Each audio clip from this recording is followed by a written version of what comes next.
RMC, After Angleterre. Jérôme Sillon. Salut à toutes et à tous, merci de votre fidélité à l'After Angleterre, à écouter, à regarder sur toutes les plateformes et notamment sur la nouvelle chaîne After Télé. Toi tu commences déjà à rigoler toi Rémi. Pourquoi faut changer de feuille entre l'After Allemagne et l'After Angleterre. J'ai la bonne feuille, regarde, After Angleterre, je me suis pas trompé. Voilà. Bon, tu penses à t'abonner, tu penses à écrire un bon commentaire, à mettre partager, une bonne note s'il te plaît. À liker, à dire que Jérôme Sillon est beau, à dire que c'est la meilleure émission, qu'on a les meilleurs correspondants et que tout est bien chez RMC. Exactement, et on commence par notre drôle de dame anglaise. Julien Laurence, le plus beau d'entre nous. Salut mon Jus. Salut Jay, salut Rémi, salut à tous. Et puis on a un sacré guest aujourd'hui, le très beau également Polo Breitner. Salut Polo.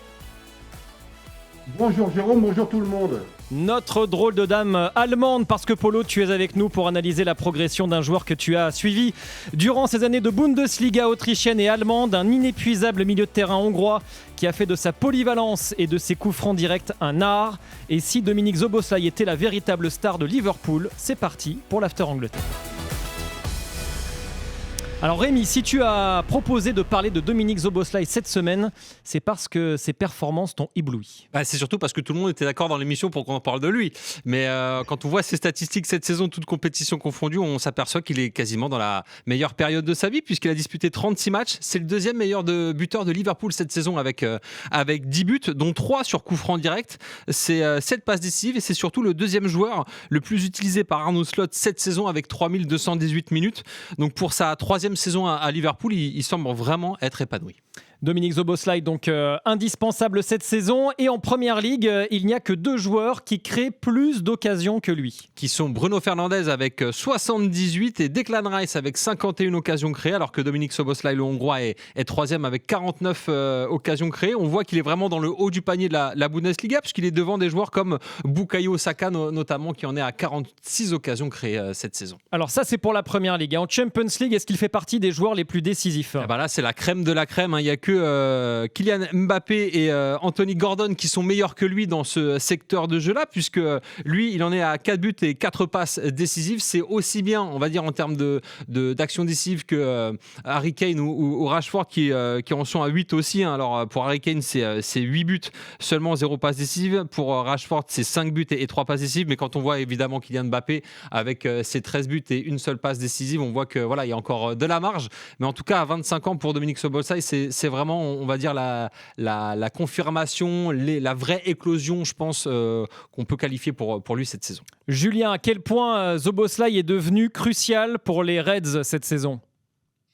Pour moi, c'est le meilleur joueur de la saison du côté de Liverpool. C'est le premier nom que tu vas mettre sur la feuille de match. C'est un capitaine en puissance. Je l'ai dit encore récemment à la télévision anglaise. Quand Virgil van Dijk partira, ça peut être à la fin de cette saison, ça peut être à la fin de la saison prochaine quand son contrat expirera.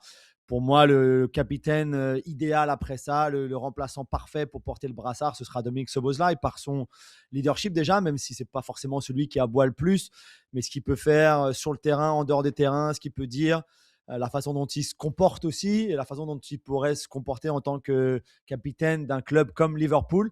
C'est parfait et quand en plus il a les performances qui vont avec, ça ne fait plus aucun doute pour moi. C'est qui d'ailleurs le vice-capitaine en ce moment derrière Van Dijk, Jus ?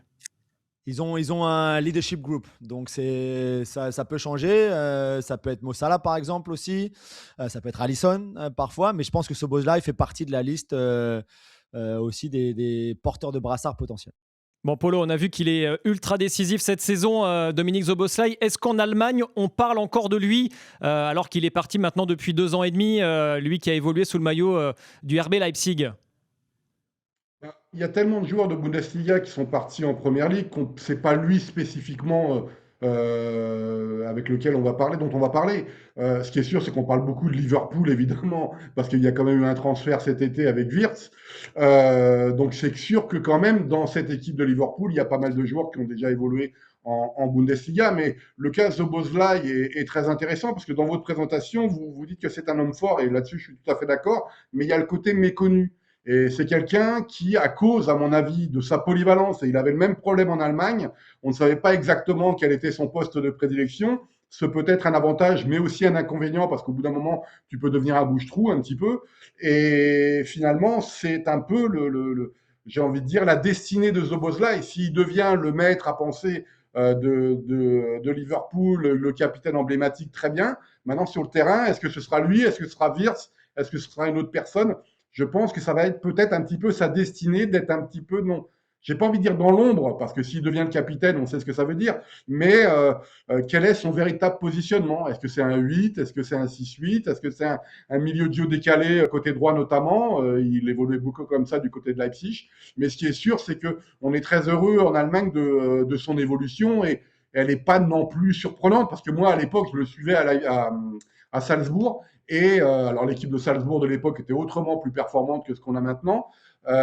C'est clair que moi j'étais super heureux lorsqu'on l'a vu arriver en Bundesliga, sauf que de mon point de vue, il n'est pas resté assez longtemps pour éclore complètement, ce qu'il fait aujourd'hui avec Liverpool.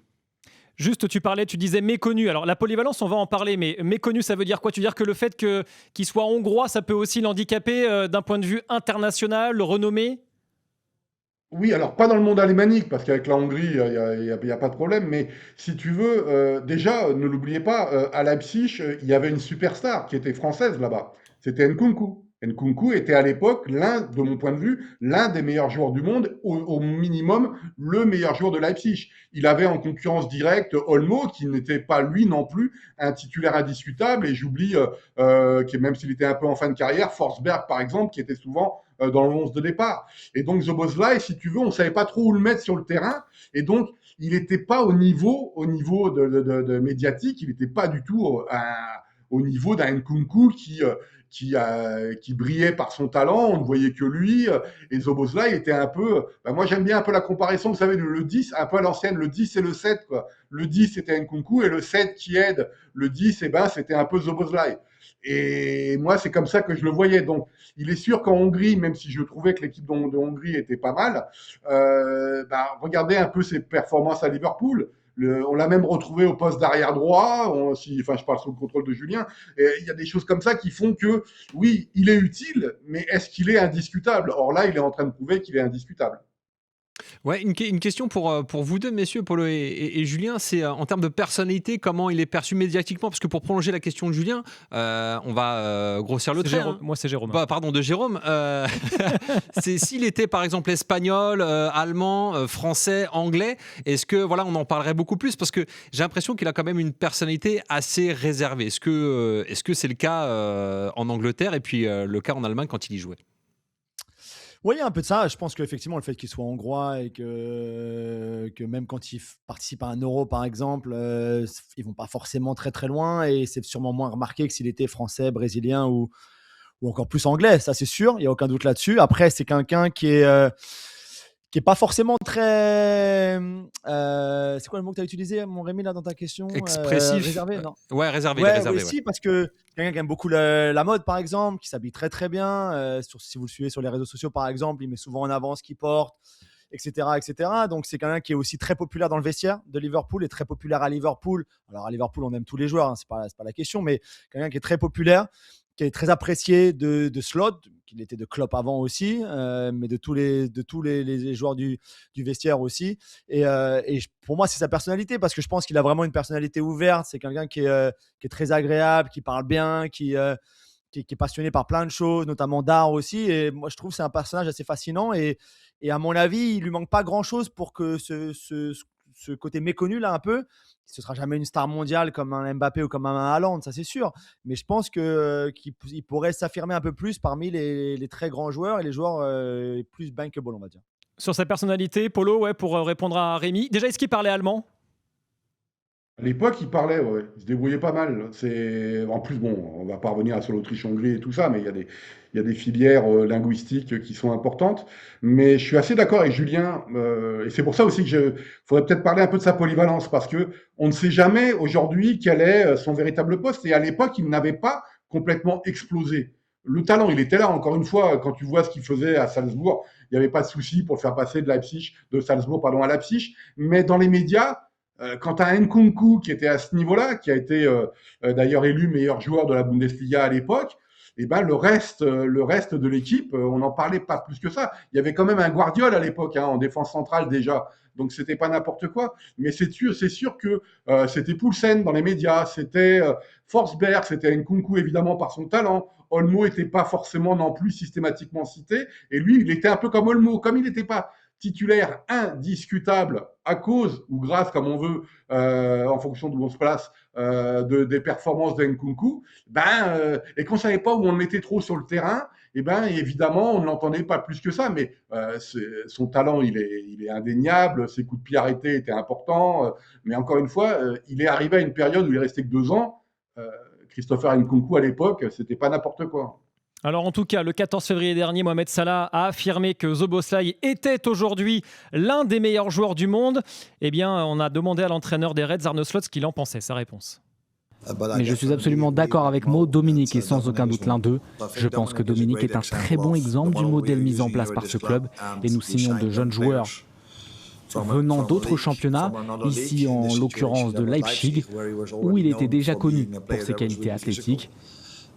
Et je pense qu'il serait juste de ma part de dire que le joueur que nous avons recruté était déjà bon, mais que le joueur qu'il est désormais est bien plus fort ou à minima meilleur qu'il y a 2 ans et demi. Et c'est ce que l'on obtient quand on recrute des jeunes joueurs et qu'on leur donne un peu de temps.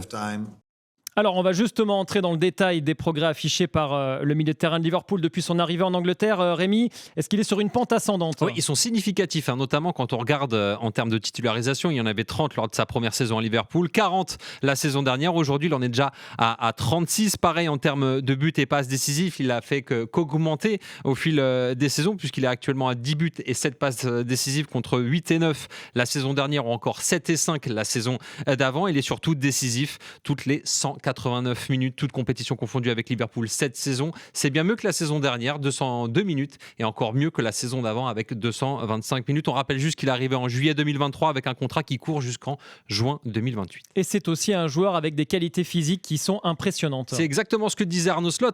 C'est un joueur très athlétique parce qu'on le voit en termes de sprint, notamment en Première Ligue cette saison. C'est le joueur qui fait le plus de sprint en Première Ligue, avec 513 depuis le début de saison. C'est pour vous dire la machine de guerre que c'est. Il est suivi de pas très loin par Kerkez, qui est latéral gauche lui à Liverpool avec 407, et puis derrière Wirtz, encore des joueurs de Liverpool, enfin c'est normal puisque c'est à Liverpool cette saison, mais Wirtz, Gakpo et Ekitike. Je pensais que Ekitike était peut-être beaucoup plus haut vu sa position, mais on voit bien que Szoboszlai c'est un joueur qui sait tout faire. Ouais, et Jus, quand on dit que la Première Ligue est intense, lui aussi se met au diapason. Il a vraiment les qualités requises pour ce championnat. C'est une des raisons aussi pour laquelle il avait été recruté à l'époque. C'était ça, c'était pour ses capacités foncières, physiques. C'est une machine à presser, c'est assez impressionnant. Rappelez-vous du match contre Tottenham la saison dernière où il a des crampes tellement il a couru partout pour boucher les brèches, pour récupérer les ballons, pour faire des appels. Il jouait en faux neuf ce match-là, avec Luis Diaz à côté de lui, tous les deux en deux faux numéro 9 finalement, qui avait super bien fonctionné parce qu'ils avaient explosé l'équipe de Tottenham d'Ange Postecoglou à l'époque. Et c'est rare pour des titulaires qui jouent autant que lui d'avoir des crampes. Quand tu reviens de blessure, oui, tu peux avoir des crampes. Quand tu joues pas souvent, tu peux avoir des crampes à l'heure de jeu, la 70e. Mais il avait tellement donné, tellement couru. Et pendant longtemps, je trouve, en Angleterre, il a été un petit peu considéré comme simplement ce gars qui presse beaucoup, qui peut courir beaucoup, qui est très intense, malgré les stats que Rémi a montré tout à l'heure. Cette saison, c'est vraiment autre chose. Il y a l'aspect physique, bien sûr, parce que là, c'est une machine. C'est relentless, comme disent les Anglais, ça ne s'arrête jamais. Mais il y a aussi à côté la créativité, les buts, les passes d'ess, les coups francs, tu l'as dit, Jay, en introduction aussi, le leadership, tout ça.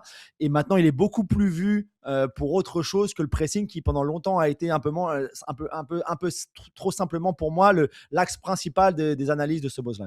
Et justement, dans un instant, dans l'After Angleterre, on va parler de sa qualité sur coup de pied arrêté, de sa polyvalence, comme le demande Polo. Et on va également se projeter un petit peu sur la suite pour lui, parce qu'il commence à y avoir des rumeurs sur son avenir. À tout de suite. De retour dans l'After Angleterre, toujours avec Rémi Dumont, avec Julien Laurence, notre drôle de dame anglaise, avec Polo Breitner, également notre drôle de dame allemande, pour parler de Dominique Szoboszlai. Et si c'était la vraie star de Liverpool, c'est la question qu'on se pose. Alors, on a parlé de ses sprints, de son intensité, de son agressivité, mais peut-être ce qui le met un peu plus en lumière cette saison, Rémi, ce sont ses coups francs directs. Ouais, son efficacité, et puis ça, on va dire, le côté spectaculaire, puisque c'est le meilleur buteur sur coups francs en direct cette saison en Première Ligue, avec Star, le joueur de Leeds. Un Allemand d'ailleurs. Ouais, allemand, pardon. C'est 2 de plus que Semenyo, par exemple, avec City, qui en a planté aussi avec Bournemouth. Je regardais sur tous les coups francs, les buts qu'il a pu marquer, il y en a 89, il en a marqué 9 sur coups francs direct durant toute toute sa carrière. Et en plus, il met des coups francs très spectaculaires. Non, mais au-delà de ça, qui rapporte beaucoup de points, puisque contre Arsenal, voilà, c'est le coup franc de la victoire. Contre Marseille en Ligue des Champions, ça permet d'ouvrir le score. Contre City, ça n'avait pas marché malheureusement. Mais voilà, ce sont des coups francs quand même très pragmatiques, si je peux me permettre. Et ça impacte l'imaginaire aussi, et c'est ce qui nous fait aussi peut-être parler de Szoboszlai aujourd'hui, Jus. Ouais, absolument. C'est vrai qu'il le répète souvent, hein, il s'est beaucoup entraîné, il a beaucoup travaillé les coups de pied arrêtés depuis tout jeune. C'est la fameuse histoire aussi des chaussures trop petites. Son papa, qui a été très important dans le développement de sa carrière et dans sa formation chez les jeunes notamment, le faisait jouer avec des chaussures qui étaient 2 pointures trop petites parce qu'il était convaincu qu'avec des petits pieds, tu frappais mieux le ballon. Et donc aujourd'hui, si vous regardez les pieds de Szoboszlai, ils sont tout comme ça, les doigts de pied au bout, parce que même encore aujourd'hui, il joue avec des chaussures un peu trop petites, mais il a cette qualité de frappe qui est assez incroyable finalement, parce qu'il peut la frapper un peu à la Juninho pour les fans lyonnais, il peut la frapper coup de pied vraiment avec le lacet, il peut même la faire en feuille morte intérieur du pied, il est capable de frapper de tous les sens, et comme l'a dit Rémi à Marseille, d'être intelligent aussi, de la mettre sous le mur qui saute. Donc il a toute cette arme, Arsenal, je sais plus, arsenal, polyvalence, merci, mon Dieu. Voilà, tout ça, même dans la façon de frapper ses coups francs. Polo, c'était déjà une de ses armes à l'époque à Leipzig, les coups de pied arrêtés, les coups francs directs. Moi, j'en ai pas comme ça en mémoire qui me viennent, mais tu es mieux placé que nous. Moi, je me rappelle qu'il en tirait, mais encore une fois, il y avait Olmo qui en tirait beaucoup, et puis Nkunku aussi. C'est-à-dire que c'était un peu à tour de rôle, et moi, je reviens quand même sur le fait que Szoboszlai, à Leipzig notamment, c'était plus du deuxième rideau, en fait. Et le fait qu'il explose aujourd'hui à Liverpool, on doit peut-être se poser la question, est-ce que c'est l'équipe qui est moins forte, ou est-ce que c'est Szoboszlai qui arrive vraiment à son niveau? Parce que quand on voit que les difficultés qu'a eu Florian Wirtz au début à Liverpool, ou le club de Liverpool tout simplement, les difficultés en début de saison en Ligue des Champions par exemple, même si ça va mieux en ce moment, peut-être qu'il sort un peu du bois parce que les autres sont un peu moins forts. Mais moi, je pense que ce sera toujours, alors je peux me tromper encore une fois, ce sera toujours un peu l'homme de l'ombre. Celui, en fait, qui fait le boulot énorme, qui va rapporter énormément de points comme ça, mais qui sera un peu moins starlet que les autres, à Liverpool en tout cas. S'il part de Liverpool, ce sera un autre débat. Mais en tout cas, je me pose la question, je parle sous le contrôle de Julien, hein, peut-être que le débat est complètement faussé, mais je ne sais pas si c'est lui qui a vraiment progressé, qui arrive à maturité à 25 ans, si je me rappelle bien, ou si c'est Liverpool qui finalement n'est pas le Liverpool qu'on a vu les années précédentes avec Mo Salah, etc., et qui fait que c'est lui qui ressort un petit peu aujourd'hui. Jus. Ouais, c'est vrai, c'est un très bon débat. Il y a des moments avec Klopp d'ailleurs après son arrivée où il n'est pas titulaire non plus, hein, où on ne sait pas trop où le faire jouer, pour rejoindre ce que disait Polo. Là, c'est vraiment différent, mais je pense que Polo a raison aussi. C'est une équipe de Liverpool qui est moins forte, c'est évident, qui est moins dépendante de Mo Salah par exemple. C'est une équipe qui va se construire autour de Wirtz et Ekitike pour les années à venir, avec Szoboszlai derrière, en 10, en 8, sur un côté, dans le double pivot. Ça dépendra des joueurs autour de lui, ça dépendra aussi de ce que Slot ou un autre, parce que c'est pas garanti non plus que Slot soit encore là la saison prochaine, ce que ces entraîneurs-là choisiront. Mais ça reste quand même, pour moi en tout cas, cette saison, le meilleur joueur de Liverpool, et sûrement, encore une fois, le nom que tu mets en premier sur ta feuille de match. Après, s'il marque autant de coups francs, c'est peut-être aussi parce que Monsieur Coup de pied arrêté est parti du côté de Liverpool. Avec Trent Alexander-Arnold, voilà, il y a peut-être plus de place maintenant pour les tirer, donc c'est plus simple pour se faire remarquer aussi. Ça, c'est sûr, évidemment, ça a libéré une place. Alors, on le disait, sa polyvalence, elle est très impressionnante. C'est un atout indéniable cette saison. Il a évolué un peu partout et il a toujours été performant, quel que soit le poste. Toujours décisif, hein, que ce soit en tant que milieu offensif, arrière droit, ailier droit ou milieu central. On voit qu'il a disputé plusieurs matchs, 10 comme milieu offensif, 8 comme latéral droit, 7 comme ailier droit ou 11 comme milieu central, et on voit qu'il a toujours marqué au moins un but dans ces positions-là. Par contre, au niveau des passes décisives, là où il est le plus performant, c'est en milieu central. Il l'est beaucoup moins en tant qu'arrière droit, pourtant il a le pied pour centrer, entre guillemets, et du coup ce qui donne des performances où il est décisif toutes les 450 minutes lorsqu'il joue au poste de milieu offensif, moins quand il est par exemple en poste d'arrière droit avec 360 minutes, mais le poste où il est le plus efficace, c'est celui de milieu central, avec en étant décisif toutes les 97 minutes. Ouais, milieu central, c'est milieu plutôt dans le double pivot. En tout cas, c'est comme ça qu'on va, 4-2-3-1, ouais. qu'on va le désigner. Il a toujours été polyvalent dans sa carrière, Szoboszlai ? Oui, parce qu'on s'est amusé à regarder. On vous propose cette petite composition d'équipe pour vous montrer les postes auxquels il a évolué durant sa carrière et le nombre de fois où il lui a évolué. Hein. Par exemple, en termes de milieu central, c'est 114 fois, milieu offensif 87 fois, mais du coup, on vous a compilé. Hein, ça fait 198 fois en tant que milieu plus ou moins offensif, voire défensif, en tout cas central. 7 fois en tant que, on va dire, numéro 10. 6 fois en tant que milieu défensif. 8 fois au poste de latéral droit. Les seuls postes en fait où il n'a pas joué, pour l'instant encore, c'est latéral gauche en défense et au but, enfin au gardien quoi. C'est pas prévu, Jules, qui joue arrière gauche ou en défense centrale ou même au poste de gardien cette saison. Mais au-delà de la boutade, toi tu le préfères à quel poste ? Moi, je trouve qu'il est le plus intéressant quand il joue en 10 dans l'axe, derrière une pointe. C'était intéressant de voir, par exemple, le match à Nottingham Forest le week-end dernier pour Liverpool, où il a commencé arrière droit parce qu'ils sont décimés par les blessures à ce poste-là. Et qu'à la pause, Slot est tout changé, les fait monter d'un cran au milieu de terrain, a fait passer Curtis Jones au poste d'arrière droit. Et parce qu'il y avait besoin il s'était fait complètement dominer en première période et il y avait besoin de Szoboszlai, encore une fois, du leadership, de la créativité, et c'est pour ça qu'il a changé de poste à ce moment-là. Donc moi, j'aime beaucoup Andy parce que déjà, hors possession de balle, il va aller presser, il va aller récupérer les ballons très haut, etc. Parce qu'il est de plus en plus à l'aise, je trouve, moi, dans les petits espaces maintenant aussi, parce que aussi c'est dans cette zone-là où il peut frapper de loin. Or, on a parlé des coups francs tout à l'heure, mais depuis toujours, il a eu une frappe de balle assez phénoménale, des 20 mètres, des 25 mètres, des 30 mètres hors coup franc dans le jeu. Et c'est à ce poste-là qu'il peut le plus l'utiliser aussi. Donc moi, je l'aime beaucoup comme ça en 10 plus axial. Alors, ce qui est bien aussi avec Szoboszlai, c'est que c'est un joueur un peu porte-bonheur. Oui. Il a souvent...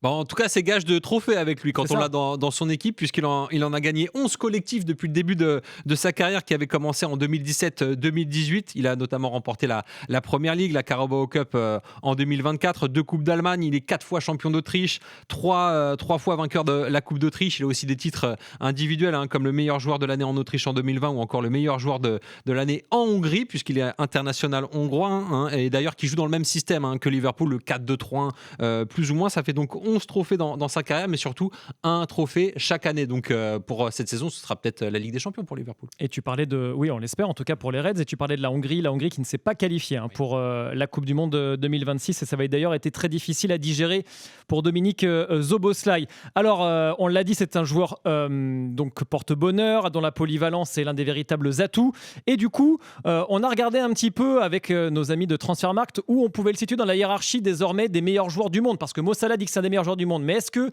sa valeur marchande aujourd'hui en est la preuve, Rémi ? Alors en Première Ligue, il est dans les valeurs marchandes titulaires, hein, puisqu'il a la 11e position en Première Ligue des joueurs à la valeur marchande la plus grande, avec 85 millions d'euros. Le premier, c'est évidemment Erling Haaland, estimé à 200 millions d'euros devant Bukayo Saka et 130 millions d'euros. Mais voilà, ce qui montre bien l'évolution, hein, puisqu'il était arrivé, son premier transfert, c'est celui donc de Salzbourg à Leipzig pour 36 millions d'euros, et ensuite pour 70 millions d'euros, il était passé de Leipzig à Liverpool. Donc on s'imagine que s'il y a un prochain transfert, sa valeur sera encore plus grande. Polo, toi, tu trouves ça normal de le voir à cette position-là, 85 millions d'euros pour un Szoboszlai? Tu le considères comme un des meilleurs joueurs du monde à son poste? Quel poste? Parce qu'en fait, c'est l'un des meilleurs joueurs du monde polyvalent. C'est-à-dire qu'en fait, 85 millions pour un seul poste, pour moi, ça ne veut pas dire grand-chose.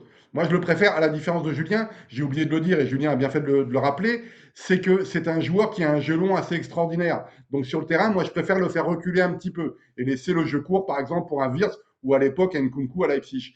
Et donc, 85 millions pour quelqu'un qui peut jouer à quasiment tous les postes d'une équipe, c'est quand même pas cher donné. Mais c'est pas cher, mais le problème, c'est s'il se blesse. Parce que quand il se blesse, c'est comme s'il y avait des remplaçants, il y avait plein de remplaçants potentiels qui se blessaient aussi. Donc voilà. Julien, 85 millions d'euros pour Szoboszlai, c'est justifié selon toi? Ouais, moi je prends tous les jours. Hein. Je pense que n'importe quel grand club européen à 25 ans, il lui restera 2 ans de contrat à la fin de cette saison. Donc du côté de Liverpool, on va s'activer maintenant pour le prolonger, pour le garder. Et je pense qu'il aura une grosse revalorisation salariale de proposer en tout cas. Après, je ne sais pas s'il acceptera ou pas. Mais oui, tu prends un joueur pareil, c'est Polo parlait des blessures. À Liverpool, il s'est jamais blessé quasiment. On a vu les stats. Et encore, les stats de Rémi tout à l'heure, c'était simplement sur les titularisations. Si tu comptes tous les matchs, c'est plus de 42 matchs par saison sur les 2 ans et demi qu'il a passé au club. Déjà, il va encore dépasser ça cette saison. Donc, il est rarement blessé. On l'a dit, il court sans s'arrêter. Il pourrait courir. C'est assez incroyable. C'est une machine physique. Et puis, en plus, maintenant, il y a cette consistance et constance aussi dans les buts, dans les passes d'ess et dans ce qu'il peut apporter en plus dans les stats, plus que simplement les stats de course ou d'effort physique. Donc pour moi, à 85 millions, je prends tous les jours si je suis un grand club européen. Ouais. J'ai la stat, mon juste, c'est 55 matchs ratés sur blessure pour Szoboszlai depuis le début de sa carrière. Donc en 2017-2018, ça fait une moyenne de 6 matchs par saison. Quand on voit le nombre de matchs qu'il peut jouer, c'est un joueur très solide et intéressant. Donc. On commence à parler du Real Madrid, donc forcément les rumeurs vont bon train maintenant et ça va arriver. Tu disais, Julien, il reste plus que 2 ans de contrat, c'est le moment ou jamais. Là, il va y avoir c'est un moment bascule un petit peu dans sa carrière aussi. Il faut qu'il décide s'il s'inscrit dans la durée finalement à Liverpool ou s'il se dit peut-être si le Real vient, je vais encore dans le plus grand club du monde. Ouais, c'est ça, exactement. 25 ans, on l'a dit tout à l'heure. C'est là où il va en plus atteindre son pic. Il est pas encore, il peut encore faire mieux, il va encore faire mieux. Donc, c'est une grosse décision à prendre. Du côté de Liverpool, ils ont pas mal de joueurs en plus à qui il reste 1 an de contrat, 2 ans de contrat, là, à la fin de cette saison-là. Des joueurs comme Alisson, comme Van Dijk, comme Salah, comme Szoboszlai, ça commence à faire beaucoup. Donc oui, ils ont commencé la régénération de l'effectif avec toutes les arrivées de l'été dernier, mais il y a encore pas mal de travail à faire à ce niveau-là et c'est lui qui est dans une position de force maintenant. Parce qu'il sait très bien que sur le marché européen, sa cote, elle est en train de monter. Il sait très bien que des joueurs comme lui, c'est très rare pour la polyvalence, pour ce qu'il peut apporter avec ballon et sans ballon. On l'a dit tout à l'heure. Donc si tu es un club en plus comme le Real, où c'est pas toujours collectivement la meilleure formule, un mec comme lui, en termes de collectif et ce qu'il peut t'apporter de liant entre toutes les lignes et tous les joueurs de ton équipe, c'est parfait pour ça. Il fait le travail pour 2 ou pour 3 sans ballon déjà, donc tu n'as même pas besoin que Mbappé ou que Bellingham défendent trop. Il est là derrière. Donc c'est vrai que des joueurs comme lui, c'est très précieux à avoir. C'est pour ça que Liverpool, à mon avis, ne pourra pas se permettre de le laisser partir. Donc ce sera à eux de faire la bonne offre. Et lui, il aura sincèrement, je pense qu'il aura l'embarras du choix sur quoi faire pour la prochaine étape de sa carrière. Et on va être très attentif justement au choix qui sera fait par Dominique Szoboszlai. Merci Jus, merci Polo, merci Rémi. Si vous aimez nos podcasts, évidemment, vous vous abonnez et on se retrouve très vite pour un nouvel After Angleterre. Salut. RMC After Angleterre.